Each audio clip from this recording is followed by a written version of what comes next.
वासुदेवाय। ओम नमो भगवते वासुदेवाय। ओम नमो भगवते वासुदेवाय। ओम नमो भगवते वासुदेवाय।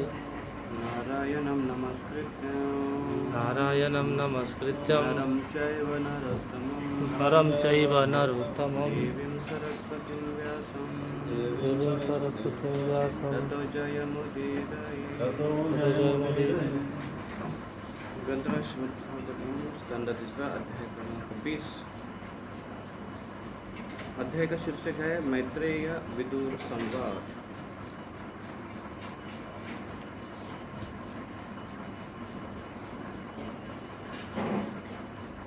श्लोक क्रमांक 4।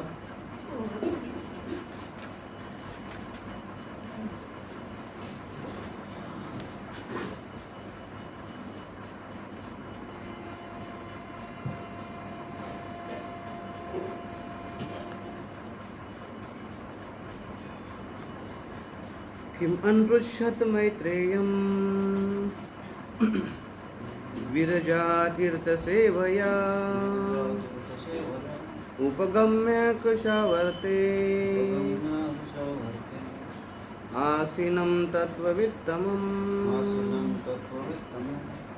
किम अन्पृच्छत मैत्रेयम् विरजातीर्थसेवया उपगम्य कुशावर्त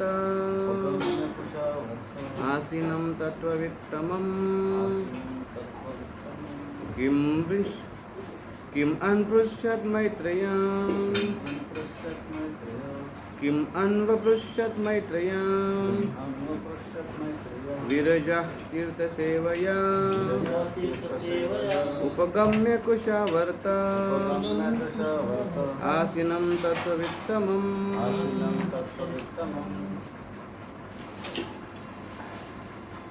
अनुवाद एवं तात्पर्य प्रभुपाद जी द्वारा अनुवाद।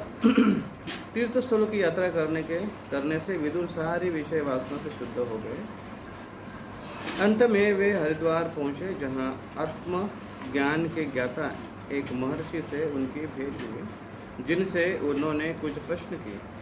अतः शौनक ऋषि ने पूछा कि मैत्रेय से विदुर ने और क्या क्या पूछा। तात्पर्य। यहाँ पर विरजा तीर्थ सेवैया शब्द विदुर के लिए प्रयुक्त है, जो तीर्थ स्थानों की यात्रा करने के कारण समस्त कल्मशों से पूरी तरह पवित्र हो चुके थे।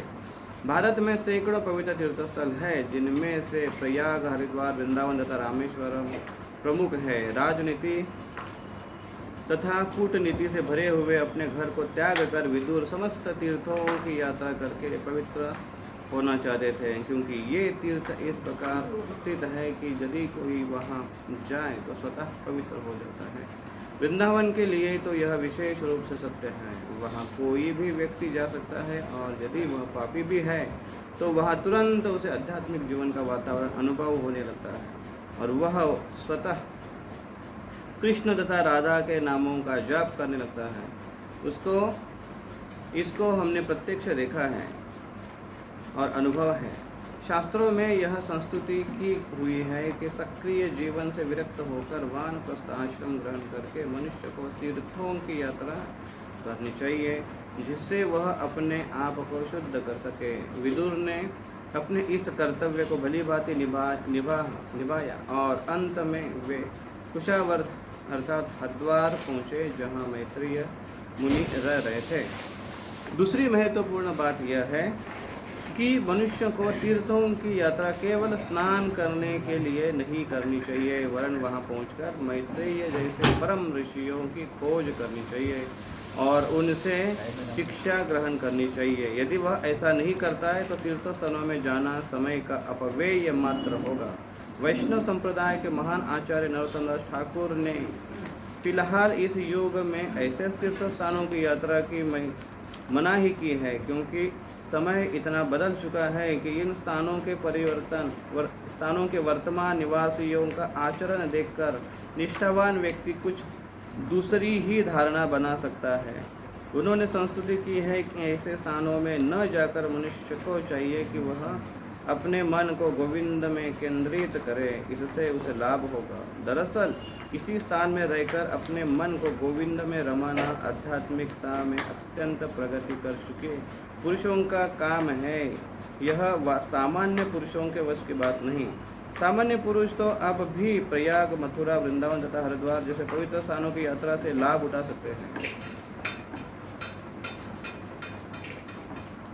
ओम ज्ञानतिमिरन्धस्य ज्ञानाञ्जनशलाकया चक्षुरुन्मिलितं येन तस्मै श्रीगुरवे नमः। नमः ओम विष्णुपदाय कृष्णप्रेष्ठाय भूतले श्रीमते भक्तिवेदान्तस्वामिनिति नामिने।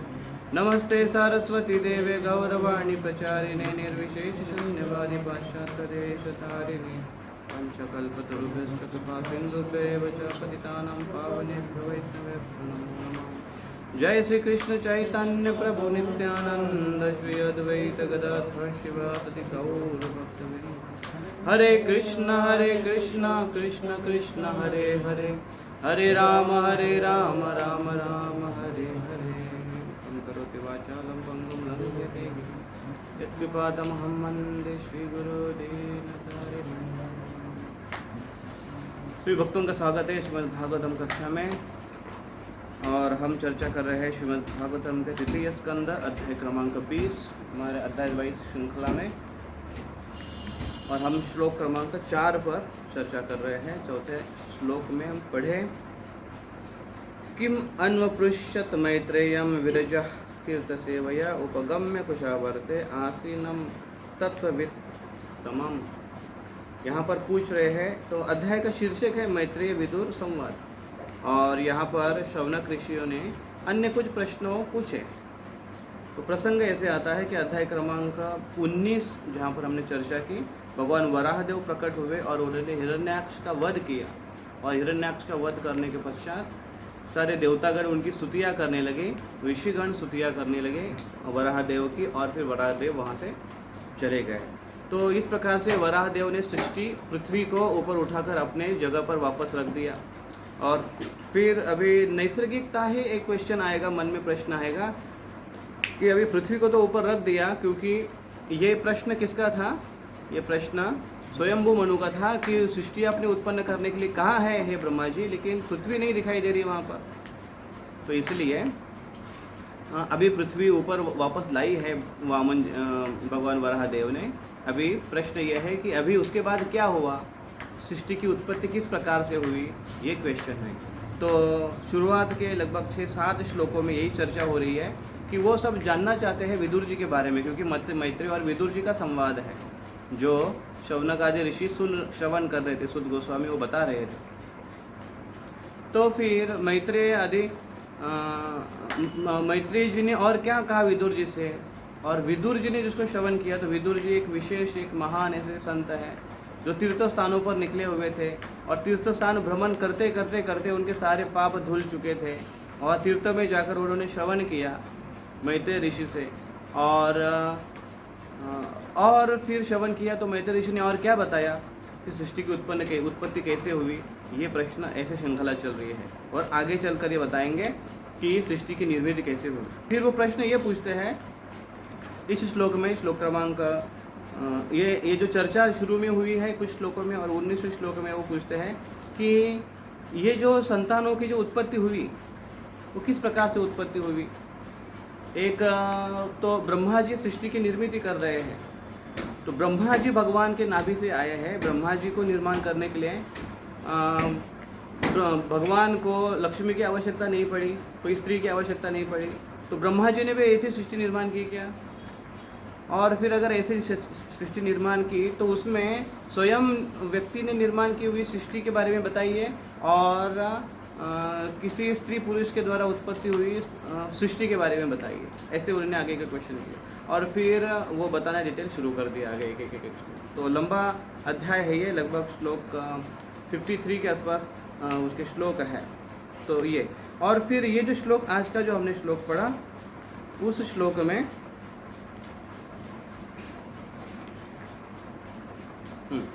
सही 53 श्लोक, और अभी जो श्लोक पढ़ा हमने चौथा श्लोक, इसमें ये बताते हैं कि इन्होंने तीर्थ स्थानों की रचना की, तीर्थ स्थानों का भ्रमण किया। तो भ्रमण करते करते करते करते उनके सारे पाप धुल गए।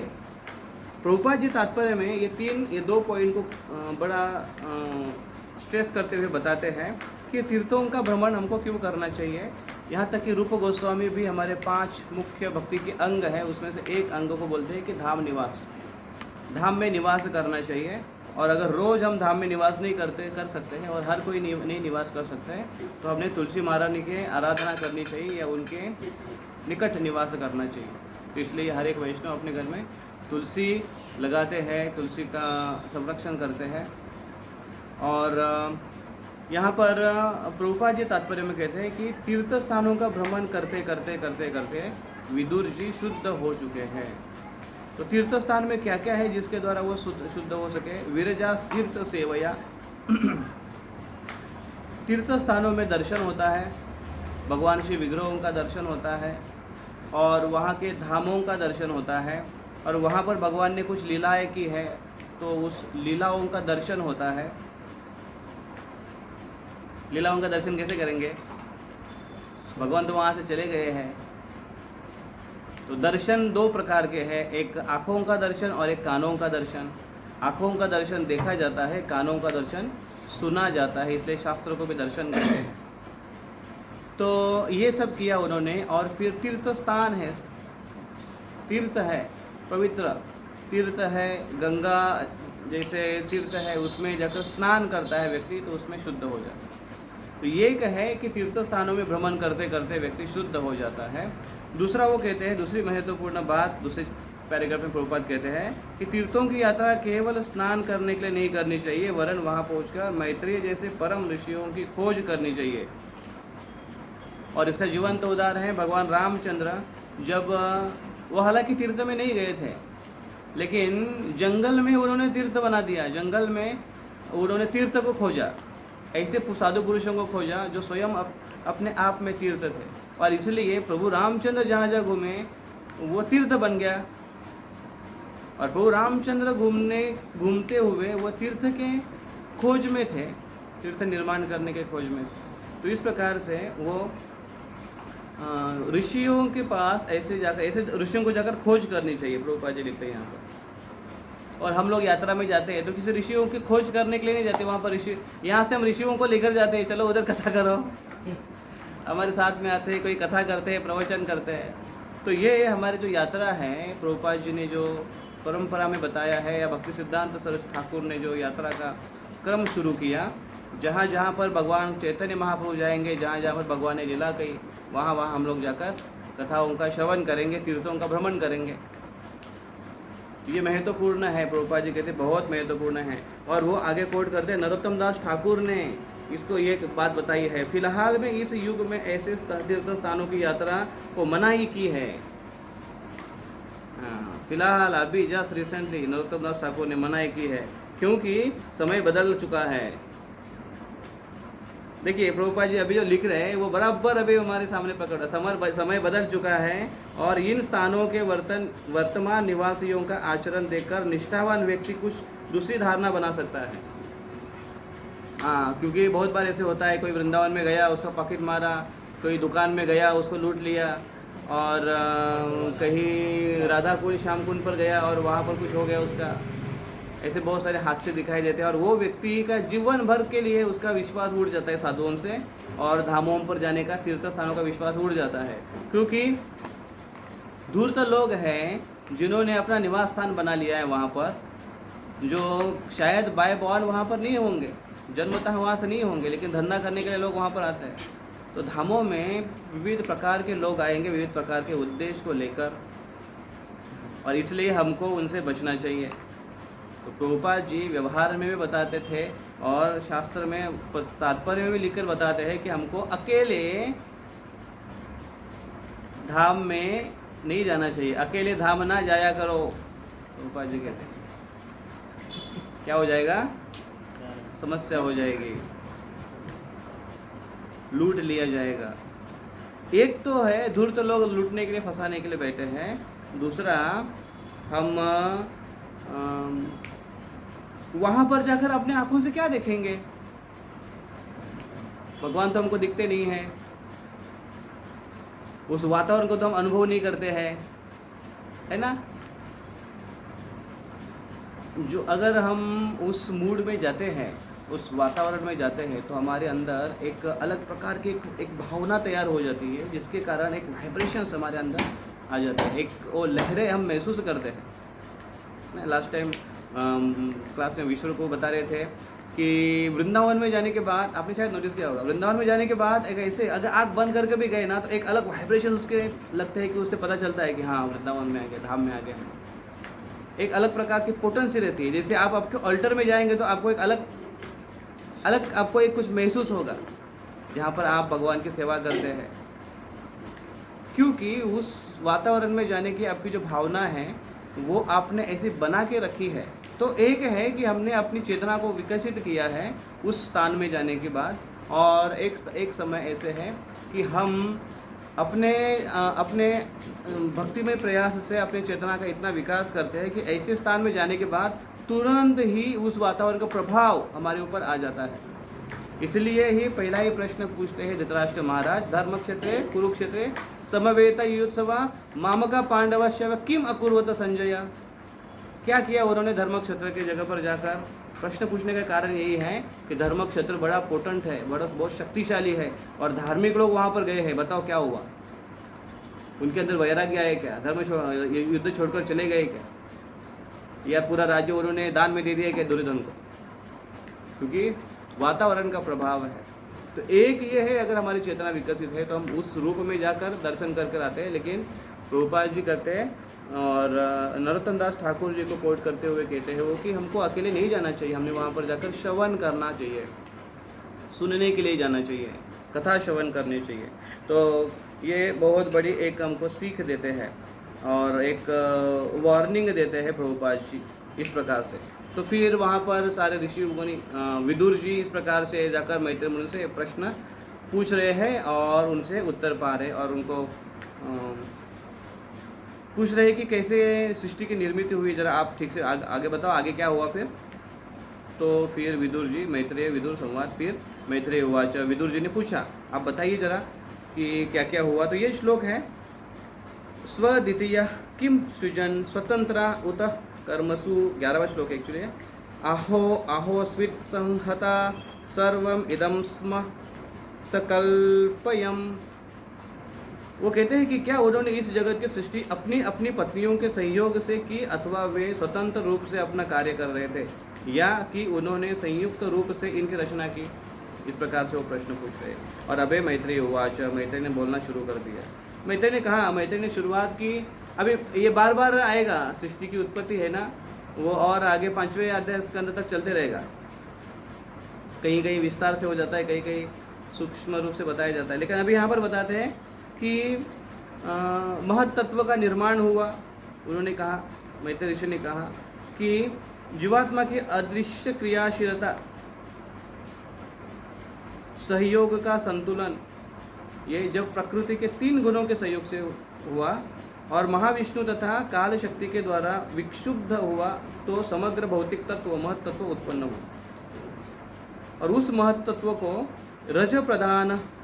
रजोगुण के प्रधानता से उस महत तत्व से 3 प्रकार के अहंकार उत्पन्न हुए, और इस अहंकार के 5 तत्वों में के समूह से आए हो। 5 समूह कौन से हैं?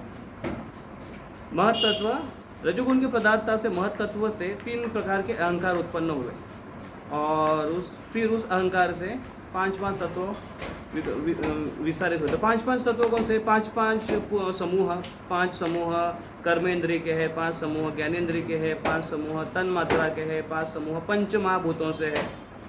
ऐसे कितने समूह हुए? समूह कितने हुए? इसे 4 समूह हुए, 5 के 4 समूह हुए। और प्रभुपाद जी कहते हैं कि कुछ लोग बोलते हैं कि 5वां भी और एक समूह है, तो वो कहते हैं कि 5 इनको नियंत्रित करने वाले 5 मुख्य देवता। तो 5 मुख्य देवता है, पंच देवता, जो इन विभागों पर नियंत्रण करते हैं। तो ये 5 देवता को पकड़ते रहे, 5 ऐसे विभाग हुए। इस प्रकार से निर्मित हुई। और फिर वो कहते हैं कि जब ब्रह्मांड निर्माण हुआ तो ब्रह्मा जी स्वतंत्रता से ही निर्मित करने के लिए इतने सक्षम नहीं अपने आप को पा रहे थे, तो इसलिए उन्होंने भगवान का आश्रय लिया, भगवान की प्रार्थना की और भगवान के सहयोग से एक दैदीप्यमान एक अंड उनको दिखाई दिया, चमचमाता अंड दिखाई दिया। अंड मतलब वो ब्रह्मांड था और वहाँ पर उन्होंने उनको सृष्टि उत्पन्न करना था। और फिर उन्होंने देखा कि गर्भोदकशाही विष्णु उसमें प्रविष्ट हुए, ऐसे आगे के श्लोक में बताया गया है। गर्भोदकशाही विष्णु उस ब्रह्मांड में प्रविष्ट हुए और फिर उस ब्रह्मांड में क्षीरोदकशाही विष्णु का निर्माण हुआ। अभी ब्रह्मा जी जब ये सृष्टि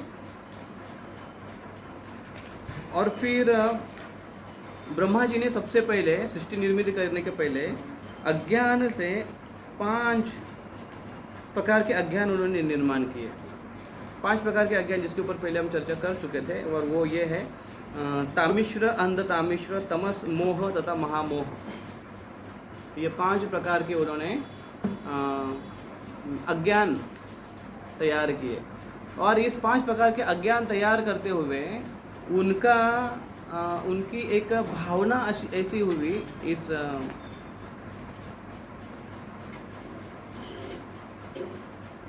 कि उन्होंने उस अज्ञान रूपी मानसिकता को त्यागना चाहा, क्योंकि जिस कृति में आप मग्न होते हो वो भावना अंदर आ जाती है, और इसलिए वो अगर सत कार्य की सत्कृति हो तो सद्भावना अंदर आ जाएगी, तो जिससे आप प्रफुल्लित हो जाओगे। अगर दुर्भावना दुष्क्रिया अगर कर रही है तो दुर्भावना अंदर आएगी और उससे हम पीड़ित हो जाएंगे। तो ब्रह्मा जी ने ऐसे अज्ञान तैयार किया, तो जिसके कारण अज्ञान में ऐसे उनकी एक मानसिकता तैयार हो गई और उन्होंने उनको त्यागना चाहा, और इसलिए उन्होंने अपने उस शरीर को त्याग दिया। अभी इस अध्याय में आपको देखने को मिलेगा कि ब्रह्मा जी ने बहुत बार शरीर को त्यागा है, लेकिन प्रश्न ये आता है कि ब्रह्मा जी तो शरीर इतना जल्दी नहीं त्यागते हैं, 1 साल के 100 साल के बाद त्यागते हैं। तो ये क्या है? तो श्रीधर स्वामी को प्रभुपाद जी कोट करते हैं और कहते हैं कि श्रीधर स्वामी कहते हैं कि शरीर को त्यागना, ब्रह्मा जी के शरीर को त्यागना यहाँ पर बताया है, मतलब लिटरली ये फिजिकल बॉडी, भौतिक शरीर त्यागने के जैसा नहीं है। वो कहते हैं कि वो जो मानसिकता है, उनकी जो मनोभावना जो बनी हुई है, वो कार्य करते हुए उनको वो त्याग रहे हैं।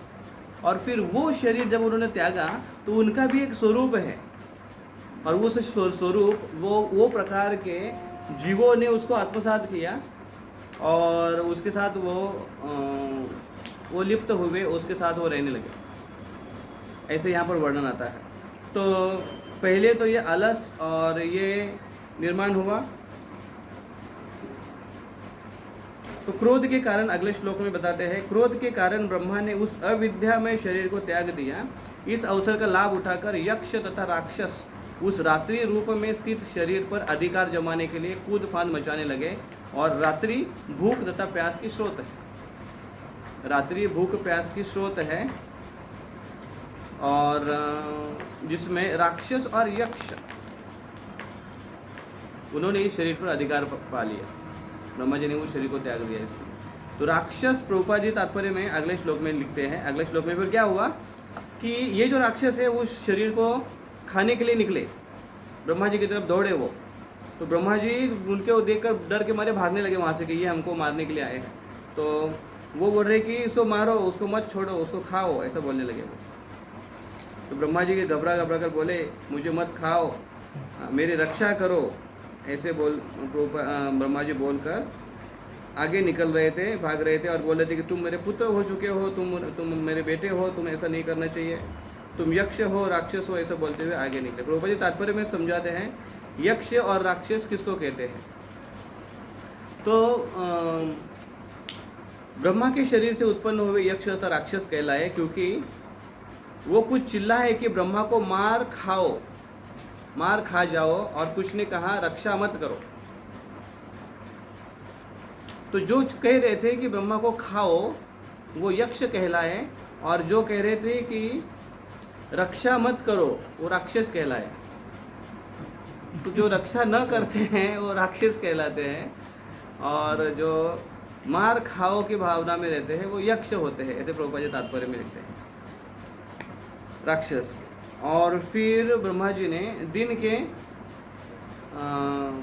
तेज में या दिन की निर्मित की और दिन के तेज में उन्होंने देवताओं को निर्माण किया और उन देवताओं ने वो अपना तेज फैलाते फैलाते उन देवताओं ने उस शरीर को अपना लिया, उस रूप को धारण कर लिया और फिर दैदीप्यमान जो चमकता हुआ तेज उनका शरीर है वो उन्होंने देवताओं को ले दे दिया। वो आगे उसका वर्णन आएगा। लेकिन नेक्स्ट श्लोक में ये बताते हैं कि फिर ब्रह्मा जी के नितंबों से सृष्टि हुई।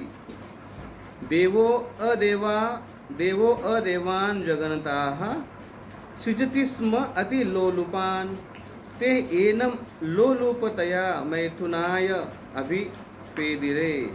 वो कह रहे थे कि फिर उन्होंने जगन्ताः अपने नितंबों से सृष्टि उत्पन्न की और जिसके कारण ऐसे असुर निर्माण हुए कि जो संभोग करने के लिए लालायित थे। ब्रह्मा ने अपने नितंब प्रदेश से असुरों को उत्पन्न किया और जो अत्यंत कामी थे, अत्यंत कामी होने के कारण वे संभोग के लिए उनके निकट आ गए। तो ब्रह्मा जी के पास ही आकर उन्होंने ब्रह्मा जी के ऊपर ही आक्रमण किया, उनके साथ काम करने के लिए, भोग करने के लिए। तो ब्रह्मा जी उनको देखकर हंसने लगे, उनकी ये भावना को देखकर हंसने लगे और उनकी ये निर्लज्जतापूर्ण भावनाओं को देखकर ब्रह्मा जी वहाँ से हड़बड़ी से भागने लगे। क्योंकि असुरों के गलत कार्य से भले ही हंसी आती हो, लेकिन अगर वो वहाँ पर हम लोग रुके तो वो क्या करेंगे उसकी कोई भरोसा नहीं है, गारंटी नहीं है। तो इसलिए ब्रह्मा जी वहाँ से निकलकर भागने लगे और फिर वो जो असुर हैं उनके पीछे ही भागने लगे ब्रह्मा जी को पकड़ने के लिए, ब्रह्मा जी के साथ संग करने के लिए। तो ब्रह्मा जी भगवान का आश्रय लेकर भगवान को प्रार्थना करने लगे, भगवान के पास, भगवान की शरण लेकर भगवान के पास जाकर पहुँचे और उनको प्रार्थना करने लगे। पाहि मां परमात्मस्ते प्रशने ना सृजम प्रजाः तायमा यभितुम पापा उपाक्रामन्ति माम प्रभो।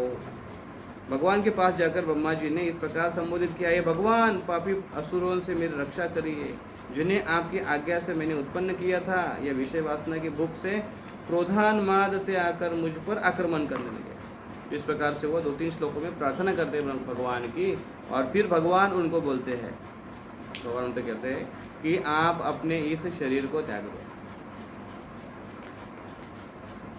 जिसमें, क्योंकि प्रभुपाद जी तात्पर्य में सुंदर लिखते हैं कि ब्रह्मा जी ने इस सृष्टि की निर्मित की थी, जिससे ये असुर निर्माण हुए और नितंबों से इसकी निर्मित की थी। तो प्रभुपाद जी तात्पर्य में लिखते हैं कि क्योंकि ब्रह्मा जी, क्योंकि सृष्टि का ये स्वरूप ही ऐसा है, ऐसे बना ही ऐसे हैं कि जहाँ पर कामी होने की बहुत ज़्यादा प्रधानता बनी रहती है और ब्रह्मा जी बनाते, सृष्टि की निर्मित करते हुए कामी अवस्था में होने के कारण उत्पन्न होने वाले पुत्र भी क्योंकि उसी अंग से बने हुए थे और इसलिए वो भी कामी हुए और इसलिए वो काम भावना को प्रकृष्ट और प्रत्यक्ष रूप में वो प्रकट करने लगे उनके सामने। तो इसलिए भगवान ने कहा कि अपने इस शरीर को त्याग दो, इस कामी शरीर को त्याग दो। तो यहाँ पर सारे जो शरीर त्यागने की बात आई है वो सारे सूक्ष्म शरीर त्यागने की बात आई है।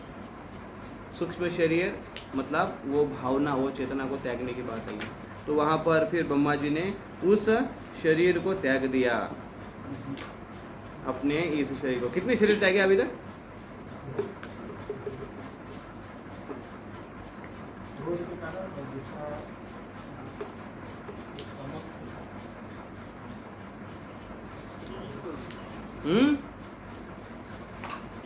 यस। तो तीसरा अभी आगे आएगा। तो 2 हुए, एक तो ब्रह्मा जी अज्ञान के कारण, अज्ञान के कारण जो तमस निर्माण की उन्होंने 5 प्रकार के अज्ञान तैयार किया, तब शरीर त्यागा। और अभी यहाँ पर असुरगण उनके साथ काम क्रीड़ा करने के लिए, तभी उन्होंने अपना कामी शरीर को त्यागा। और फिर वो जो उनका शरीर है, वो त्यागा हुआ जो शरीर है, वो संध्या का रूप उसने धारण कर लिया। संध्या समय न दिन होती है न रात होती है, तो वैसे समय पर ये असुरों का समय बताया गया है। उनको बड़ा प्रिय लगने वाला समय है ये। और उस समय में क्या हुआ देखिए, यहाँ पर बताते हैं कि ब्रह्मा द्वारा परित्यक्त शरीर ने संध्या का रूप धारण कर लिया, जो काम को जगाने वाली दिन तथा रात की संधि वेला है।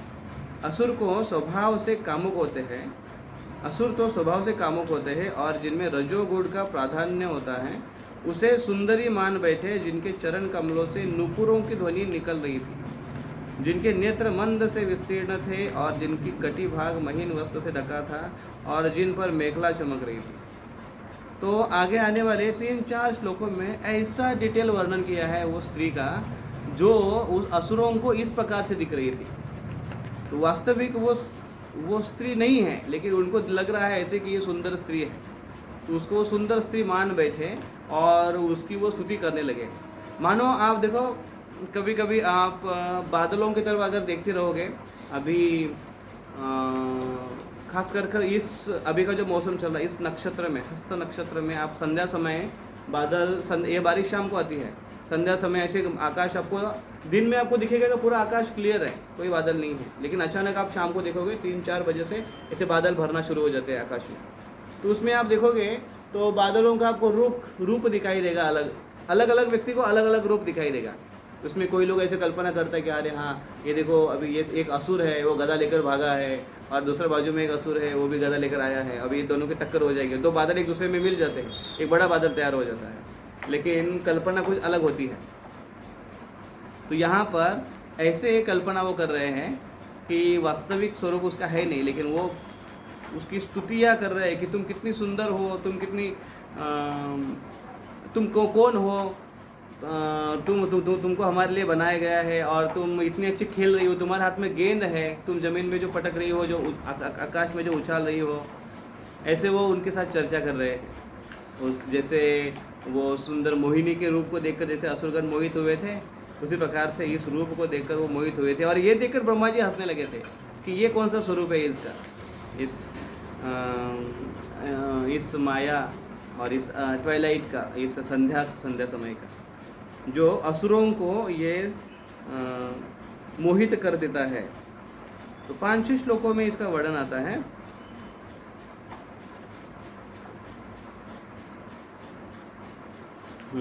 फिर श्लोक क्रमांक 37 में बोलते हैं कि जिनकी बुद्धि पर पर्दा पड़ चुका है, ऐसे असुरों ने संध्या को हाव भाव करने वाली आकर्षक सुंदरी मानकर उसको पकड़ लिया,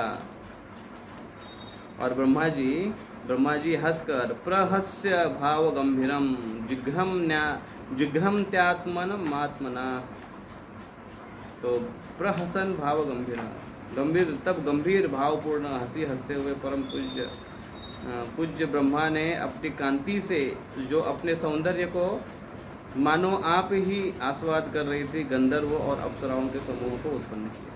तो इस प्रकार से वो हंसते हुए, उन लोगों के अज्ञान के ऊपर हंसते हुए उन्होंने गंधर्व और अप्सराओं को निर्माण किया।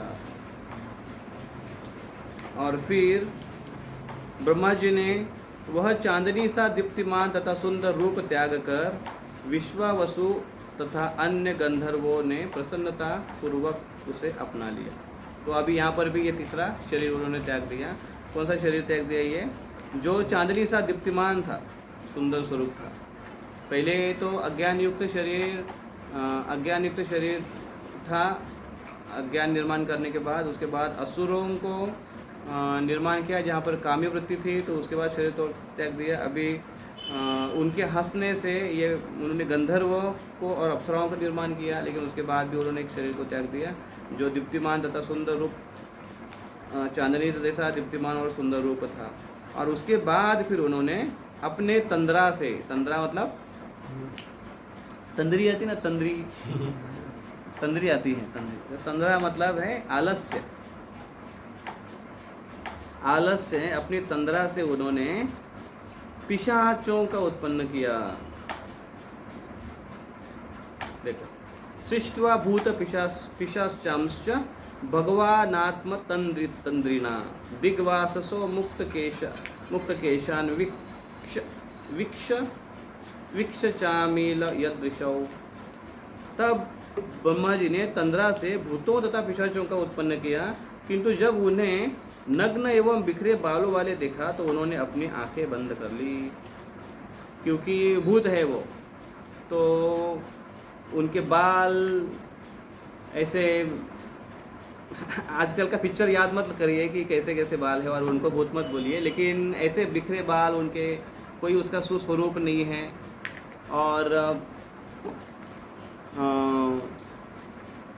अवस्था शरीर की ऐसे है कि वस्त्र का कोई ठिकाना नहीं है, पहना भी है तो ठीक से नहीं पहना हुआ है, नग्न अर्ध नग्न ऐसे स्वरूप, उनको बोलते हैं पिशाच। और दिन ब दिन पिशाच योनि का प्रकोप समाज में बढ़ता जा रहा है, जैसे जैसे कलयुग बढ़ रहा है। तो ऐसे जब वातावरण, ऐसे जब दृश्य उन्होंने देखा तो ब्रह्मा जी ने क्या किया, अपने आँखों को बंद कर लिया। तो ब्रह्मा जी एक भगवान की सृष्टि और सेवा करने में इनका इतना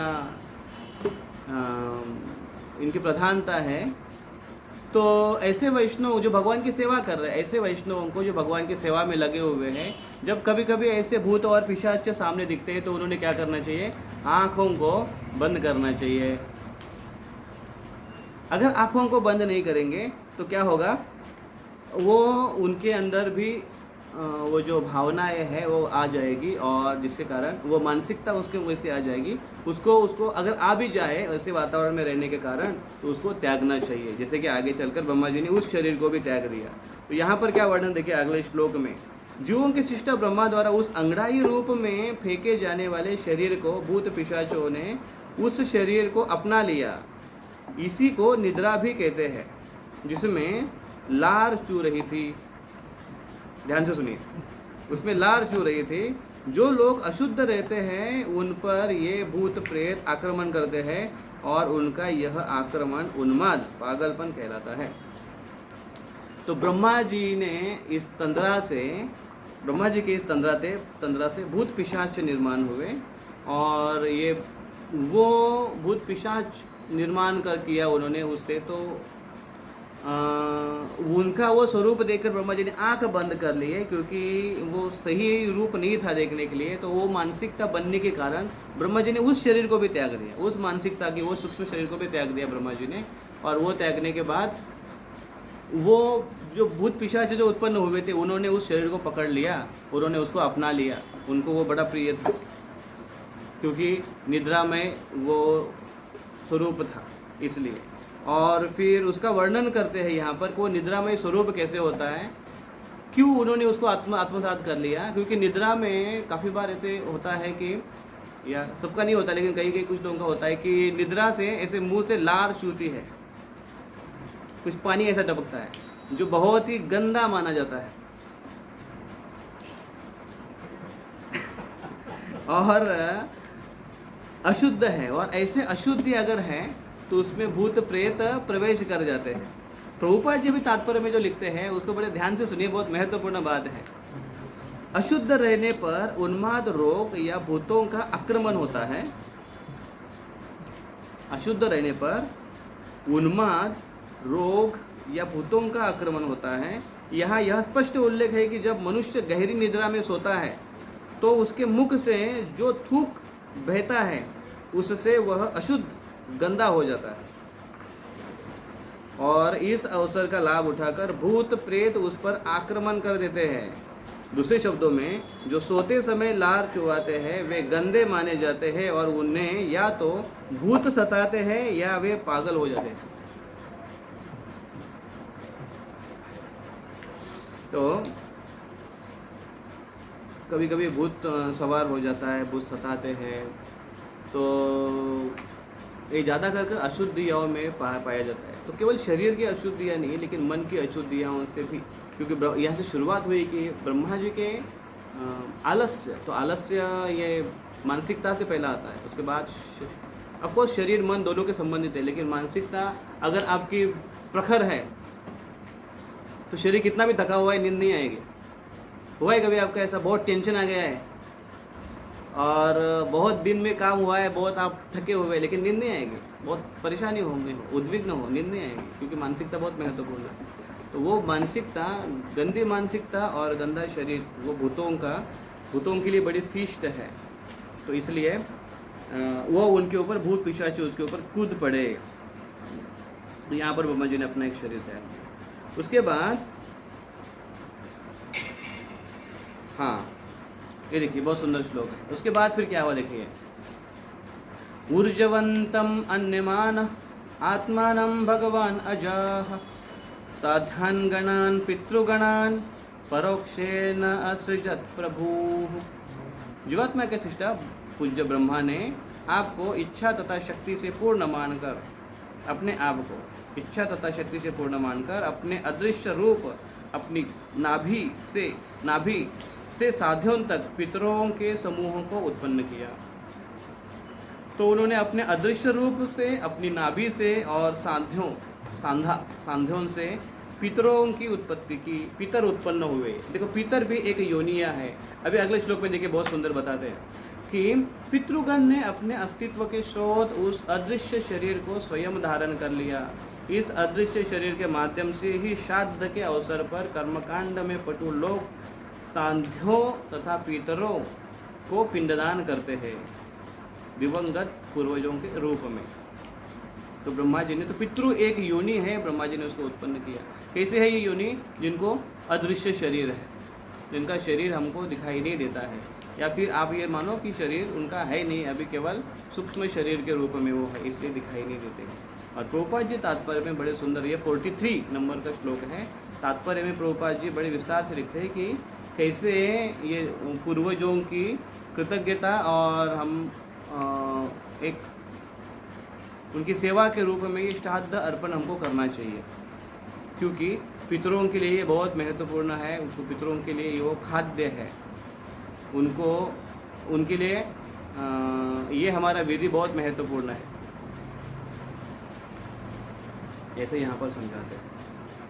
और उसके लिए खास कर तात्पर्य में प्रभुपाद जी लिखते हैं, श्राद्ध एक कर्मकांड है जिसे वेदों के अनुयायी मानते हैं और प्रतिवर्ष 15 दिनों का एक पक्ष, जिसको एक पक्ष 15 दिनों का अवसर एक होता है, जब कर्मकांडी धार्मिक लोग दिवंगत आत्माओं को भेंटें प्रदान करने के नियम का पालन करते हैं। अतः वे पितृगण तथा पूर्वज जो किन्हीं कारणों से भौतिक सुख भोगने के लिए स्थूल शरीर धारण नहीं कर सके, अपने उत्तराधिकारियों द्वारा प्रदत्त श्राद्ध पिंडदान से पुनः ऐसे शरीर प्राप्त कर सकते हैं। तो वास्तविक पिंडदान की जो पद्धतियाँ हैं और पितरों को श्राद्ध अर्पण करने की पद्धति है, तो बहुत एलाबरेट है। एक्चुअली ये पितृपक्ष चल रहा है अभी, और आपने काफ़ी जगह पर काफ़ी बार चर्चा की होगी, काफ़ी जगह पर आपने यूट्यूब पर श्रवण भी किया होगा कि पितृपक्ष कैसे महत्वपूर्ण है। उसके ऊपर बड़े बड़े क्लासेस भी होंगे, और उसमें ये भी श्लोक आता है।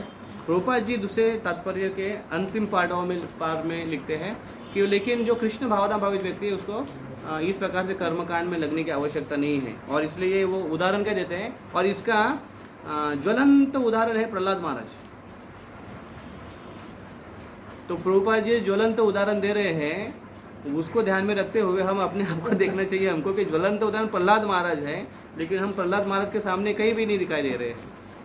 तो इसलिए हमारे लिए वो आवश्यक है, क्योंकि भागवतम में एक जगह पर श्लोक आता है, 11वें स्कंद में श्लोक आता है, जहाँ पर भगवान कृष्ण स्वयं कहते हैं देवर्षि भूताप्त नाम पितृनाम न किंकर और मुनि नाय मुनिच राजन सर्वात्मनाया शरणम शरण्यम गतो मुकुंदम परिवृत्त करता। जो व्यक्ति ने पूरी तरह से भगवान का आश्रय ग्रहण किया, उसको सारे कोई विधि विधान या कोई कर्मकांड करने की आवश्यकता नहीं है। देवताओं के प्रति हो और भूतों के प्रति हो, पितरों के प्रति हो, ऋषियों के प्रति हो, किसी भी प्रकार का नहीं करना चाहिए, ऐसा बता। लेकिन उन्होंने पूरी तरह से आश्रय ग्रहण किया होना चाहिए। बहुत बार ऐसे होता है ना कि हम भक्ति में आते हैं लेकिन हम पूरी तरह से नहीं आश्रय ले पाते हैं भगवान के चरणों का। तो इसलिए हमें इस विधानों का भी ध्यान रखना आवश्यक है, क्योंकि बहुत बार भक्तगण नाम जप करते करते उनको भूख नहीं लगती, उनको समझ में नहीं आता कितना समय हुआ। हरिदास ठाकुर जैसे है, लेकिन हमारे बारे में ऐसा नहीं होता है। नाम जप करते करते हमको भूख लगती है कि अरे बहुत नाम जप हुआ, अभी बहुत भूख लगी, जाकर ज़रा कस के प्रसाद खा लेते हैं। तो ऑफकोर्स ये भक्ति की विधि है, लेकिन फिर भी हमको इसकी आवश्यकता है कि इसको, और इसके उदाहरण है बड़े बड़े जो आचार्यगण हुए हैं, उन्होंने किया है। प्रभु रामचंद्र ने श्राद्ध किया है, युधिष्ठिर महाराज ने श्राद्ध किया है, स्वयं चैतन्य महाप्रभु ने श्राद्ध किया अपनी माँ के लिए। तो भगवान आकर भी बताते श्राद्ध करने की विधियाँ समझाते हैं। और जो उदाहरण यहाँ पर है कि प्रहलाद महाराज का प्रभुपाद जी उदाहरण दे रहे हैं कि प्रहलाद महाराज को नरसिंह देव ने आशीर्वाद दिया है कि तुम्हारी 21 पीढ़ियों का उद्धार हो जाएगा। लेकिन इतना सब होने के बाद फिर प्रहलाद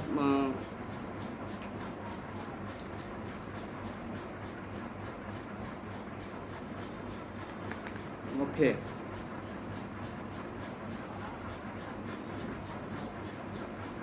तो करताल का आवाज आ रहा है कहीं से?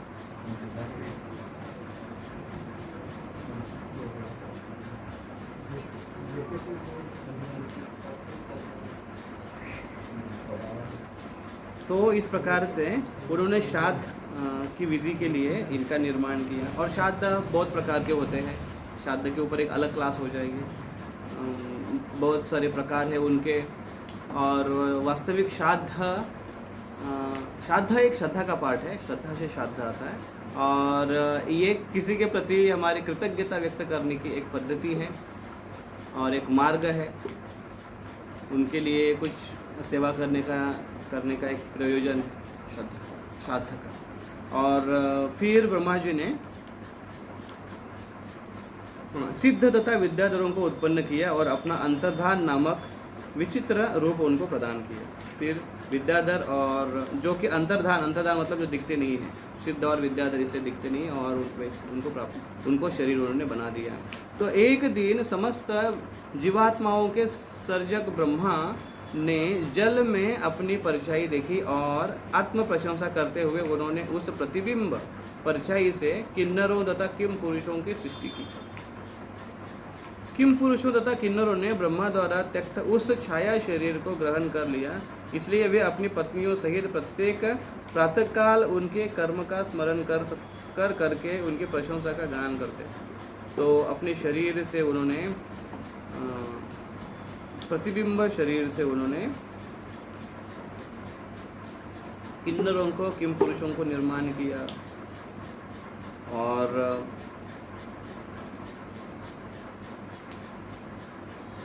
उसके बाद भी ब्रह्मा जी ने शरीर त्याग दिया। उस त्यक्त शरीर को उस किन्नरों ने और किम पुरुषों ने उसको ग्रहण कर लिया। फिर ऐसे आता है आगे बात कि एक बार ब्रह्मा जी अपने शरीर को पूरी तरह फैलाकर लेटे थे। वे अत्यधिक चिंतित थे कि उनकी सृष्टि का कार्य आगे नहीं बढ़ रहा है, अतः उन्होंने रोष में आकर उस शरीर को भी त्याग दिया। तो यहाँ पर थोड़ा टेंशन आ गया उनको कि अरे इतना करने के बाद भी सृष्टि आगे बढ़ नहीं रही है। तो रोष में आकर ऐसे ही शरीर फैलाकर बैठे हुए थे, लेटे हुए थे। कभी कभी होता है ना हमारा ऐसा, कुछ हो गया है, अरे इतना कर रहा हूँ अभी तक हो नहीं रहा है, इतनी समस्या आ रही है, इतने प्रॉब्लम्स आ रहे हैं। आजकल तो आराम कुर्सी आती है, तो आराम कुर्सी में ऐसे करते करते लोग सोचते हैं। तो ब्रह्मा जी भी ऐसे आराम करते हुए सोच रहे थे कि इतना सब किया मैंने, इतनी सब निर्मित की, सृष्टि बढ़ नहीं रही है, क्या करना चाहिए, सेवा मेरी पूरी नहीं होनी चाहिए। तो रोष में आकर उन्होंने उस शरीर को भी त्याग दिया। रोष में आकर शरीर को त्याग दिया। रोष में आकर शरीर को त्यागने की भावना होती है ना, ब्रह्मा जी से आई है। लेकिन ब्रह्मा जी प्रत्यक्ष इस शरीर को नहीं त्यागते हैं, ब्रह्मा जी सूक्ष्म शरीर को त्यागते हैं, उस मानसिकता को त्यागते हैं, उस भावना को त्याग देते हैं। तो इस प्रकार से उन्होंने उस शरीर को भी त्याग दिया। लेकिन क्या हुआ उसके कारण, उस शरीर त्यागने के कारण उनके जो शरीर के जो बाल हैं वो गल गए, नीचे गिर गए, और जिसके कारण उस बालों से सर्प और नाग ये बने।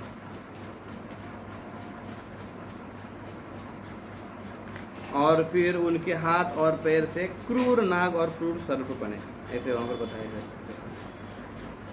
फिर ये सृष्टि हुई। उसके बाद एक दिन स्वयं जन्मा ब्रह्मा, प्रथम जीवात्मा ब्रह्मा के उन्होंने अनुभव किया कि अपने जीवन का उद्देश्य प्राप्त नहीं हो रहा है। और उस समय उन्होंने अपने मन से मनुओं को उत्पन्न किया, जो ब्रह्मांड के कल्याण के कार्यों की वृद्धि करने वाले हैं। तो यहाँ से अभी शुरुआत हुई। मनु अपने मन से उन्होंने मन से निर्माण किए, इसलिए मनु है ये, और मानस पुत्र भी कहते हैं। तो मनु की निर्मित की, और फिर उनको मानवीय रूप दे दिया। मनुओं को देखकर उनके पूर्व उत्पन्न देवता, गंधर्व आदि ब्रह्मांड के स्वामी ब्रह्मा की स्तुति करने लगे। बहुत अच्छी उत्पत्ति की इसलिए। और फिर उन्होंने स्तुति की, ब्रह्मा जी की स्तुति की। और फिर ब्रह्मा जी ने अपने आप को कठोर तप, पूजा, मानसिक एकाग्रता तथा भक्ति तल्लीनता से सुसज्जित करके उन्होंने निष्काम भाव से अपनी इंद्रियों को वश में करते हुए महर्षियों को अपने पुत्रों, प्रजा के रूप में उत्पन्न किया। देखिए यहाँ पर कितना महत्वपूर्ण बात है समझना कि अभी कौन उत्पन्न हुए हैं? महर्षि, ऋषि महर्षि उत्पन्न हुए हैं, जो जन्मता ही सेल्फ कंट्रोल रहते हैं, शम दम इसका पालन करने वाले रहते हैं, तपस्वी रहते हैं। क्योंकि उत्पत्ति करते हुए उन्होंने क्या किया, देखिए उनकी मानसिकता क्या है, देखिए उन्होंने कठोर तप, मानसिक पूजा, एकाग्रता, तल्लीन भाव से, तो जिस भावना से एकाधिक कृति हम निर्माण करते हैं उस कृति वो कृति बनती भी वैसी है। कोई तपस्या से अगर हम कोई कार्य करते हैं, ये केवल संतति उत्पत्ति की बात नहीं है, कोई कार्य भी हम करना चाहते हैं, कुछ निष्पन्न भी करना चाहते हैं, जिसका फल हमें अगर चाहिए तो उसके प्रति अगर हम कठोर हमारी तपस्या है, त्याग की भावना है, इससे उत्पन्न होने वाले जो कृति है या कार्य है वो बड़ा उसी प्रकार का होगा। तो ब्रह्मा जी ने इस प्रकार से इंद्रिय वैष्णव करते हुए महर्षियों की उत्पत्ति की, और वो महर्षि ऋषि मुनि वहाँ पर प्रकट हुए, उनसे वो जन्मे। और फिर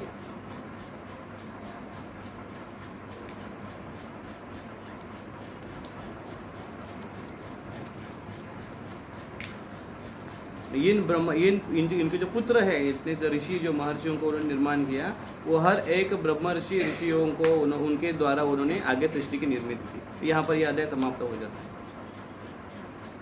उनके द्वारा ये निर्मित की, सृष्टि की निर्मित, उनके द्वारा फिर बाकी सृष्टि की निर्मित की। तो आगे का जो 21वां अध्याय है उसमें कर्दम ऋषि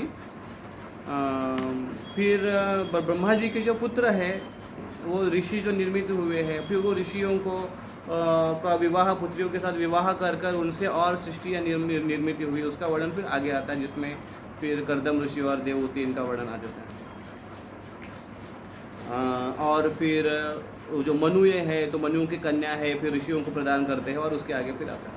तो इस अध्याय में ये चर्चा हुई है कि वराह देव चले गए, अभी उनकी स्तुतियाँ हुई है, और उसके बाद फिर क्या किया, पृथ्वी को फिर से स्थानापन्न करने के बाद क्या किया, तो वहाँ पर बताते हैं कि उसके बाद फिर ऋषि मुनि प्रश्न पूछ रहे, शौनकादि ऋषि सुत गोस्वामी बोले कि आगे क्या हुआ, आप बताइए, सृष्टि की निर्मित कैसे हुई, आगे बताइए। और फिर ऋषि वो बताते हैं कि ऐसे ऐसे सृष्टि निर्मित हुई। उसमें फिर विदुर जी की स्तुतियाँ आती हैं, विदुर जी के बारे में ग्लोरीज आती है, विदुर जी कैसे भ्रमण करते हुए तीर्थों में कैसे अपने आप को शुद्ध किए, उसके बारे में वर्णन आता है। और फिर धामों में जाकर क्या करना चाहिए वो बता रहे प्रभुपाद जी।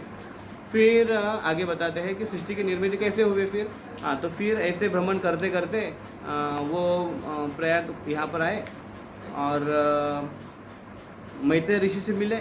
मैत्रेय ऋषि से उनका ये चर्चा हुई, और उस चर्चा में आगे बोलने की सृष्टि की निर्मित कैसे हुई। तो वहाँ से वो चालू करते हैं, मैत्रेय ऋषि बताना शुरू करते हैं कि सबसे पहले ये तत्व महत्त्व प्रकट हुए, उसके बाद फिर गुणों के साथ उनका इंटरेक्शन हुआ, रजोगुणों से फिर 5 पुंज के तत्व निर्मित हुए, और 5 तत्व ऐसे निर्मित हुए, और उसके बाद फिर उन्होंने अपने शरीर के अंगों से एक एक योनियों को निर्माण करना शुरू कर दिया। तो शरीर के अंगों से योनियों का निर्माण शुरू कर दिया।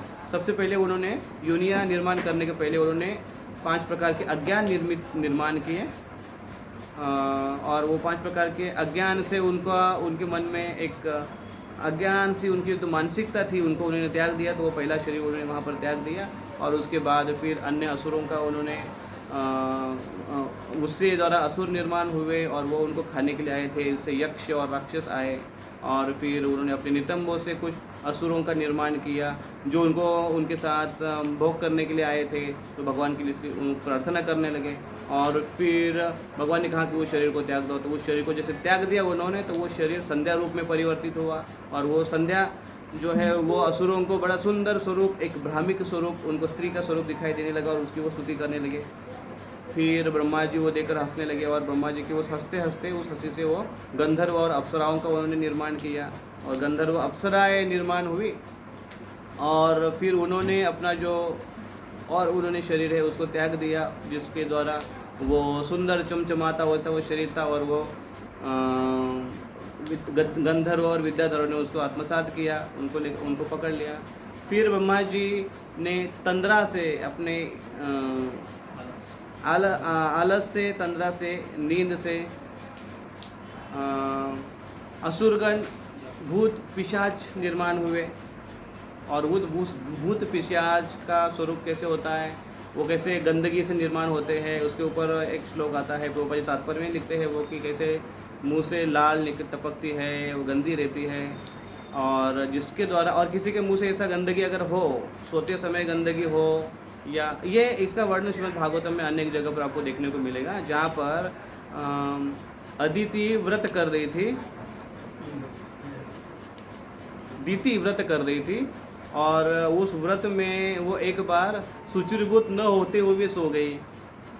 तो गंदा होने के कारण उनको अवसर मिला, इनको इंद्र को, कि हम वहाँ से उनके अंदर प्रवेश कर सकते हैं। तो ये बताया, शास्त्र बताते हैं कि जो व्यक्ति शुचिर्भूत रहता है तो उसके ऊपर ऐसे कोई गलत शक्ति या कभी प्रकोप नहीं या अपना प्रभाव नहीं डाल पाती। तो भूत पिशाच जब ऐसे गंदगी के कारण जब प्रवेश करते हैं तो क्या हो जाता है, एक तो उसके ऊपर भूत सवार हो जाता है, या फिर उसके अंदर पागलपन, मैडनेस आ जाता है। ये तो उसके प्रभाव हो जाते हैं, ऐसे बताया। फिर ब्रह्मा जी ने फिर अन्य आगे चलकर सृष्टि की निर्मित करते, फिर आगे उन्होंने गंधर्व, आगे चलकर उन्होंने मनुष्य, मन से मनुष्यों का निर्माण किया, मनुओं का निर्माण किया जो मनुष्यों के जैसे थे, और जिसको देखकर ब्रह्मांड के अन्य देवताओं ने बड़ी स्तुति की, क्योंकि बड़ा अच्छा इन्होंने स्वरूप निर्माण किया है। और फिर अंत में ऋषियों की निर्मित की, जिसको निर्माण करने के लिए ब्रह्मा जी ने कठोर तपस्या की, इंद्रिय संयम किया, पूजा की, मानसिक एकाग्रता की, और इसके द्वारा उनको उनके द्वारा ऋषि पुत्र के रूप में उनके प्राप्त हुए। और फिर वो ऋषियों से आगे चलकर मनु तैयार किए, फिर मनुओं की जो पुत्रियां है आगे वो ऋषियों को प्रदान करेंगे और उनको कहेंगे कि ये कार्य आगे बढ़ाओ। तो इस प्रकार से मैत्रेय विदुर संवाद इसमें यह था, यहाँ पर समझो। यहाँ पर रुकते हैं, किसी के मन में कोई प्रश्न है तो हम चर्चा करेंगे, अन्यथा हम इसको विराम देंगे।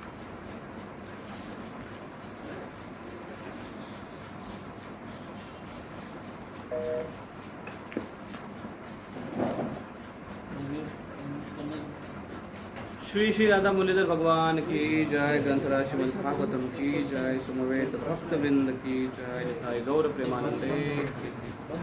हरे